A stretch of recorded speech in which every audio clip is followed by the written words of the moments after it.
আসসালামু আলাইকুম, hello everyone, it's me Lamisha South Korea থেকে। এখন বাজে দুপুর 12টা আর বাইরে এরকম চকচকে রোদ, চারপাশের পরিবেশটা দেখতে খুব সুন্দর লাগছে, কিন্তু টেম্পারেচার 32 ডিগ্রি সেলসিয়াস, বেশ গরম। এই গরমে বাইরে থাকাটা একটু কষ্টকর। কোরিয়াতে লাঞ্চ টাইম দুপুর 12টা থেকে শুরু হয়। এখন লাঞ্চ টাইম হওয়ায় বাইরে সেরকম মানুষ দেখা যাচ্ছে না, সবাই হয়তো লাঞ্চ করতে কেউ রেস্টুরেন্টে গিয়েছে, কেউ নিজের বাসায় লাঞ্চ করছে। আর এটা হলো পার্কিং এরিয়া। এখানে এত গাড়ি যে পার্কিং এরিয়াতেও পর্যাপ্ত পরিমাণ জায়গা হয় না।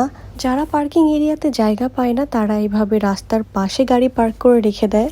অনেকেই আমার কাছে জানতে চেয়েছেন কোরিয়াতে কিভাবে আসা যায়, কোরিয়াতে আসতে হলে কি কি করতে হবে, এ বিষয়ে অনেকেই মেসেজ করেছেন। এটার ডিটেলস নিয়ে আমি অবশ্যই একটা ভিডিও আপলোড করব, যেন একটু হলেও আপনাদের উপকারে আসতে পারে। কোরিয়াতে কিন্তু আপনি যেখানে সেখানে ময়লা ফেলতে পারবেন না, ভিডিওতে দেখতেই পারছেন। ময়লা ফেলার জন্য আলাদা ব্যাগ পাওয়া যায়, সেই ব্যাগ কিনে তারপরে ময়লাগুলো ভরে তারপরে আপনাকে ফেলতে হবে। তাছাড়া যদি আপনি নর্মাল ব্যাগে ময়লা ফেলেন তাহলে কিন্তু আপনার ফেলানো ময়লার ব্যাগটা ওরা নিয়ে যাবে না। কোরিয়াতে থাকতে হলে এরকম অনেক নিয়ম আছে যেগুলোকে মেনে চলতে হবে। কোরিয়ানরা তাদের দেশের নিয়ম কানুন এভাবে মেনে চলে জন্যই কোরিয়াটা এত সুন্দর, এত গোছালো।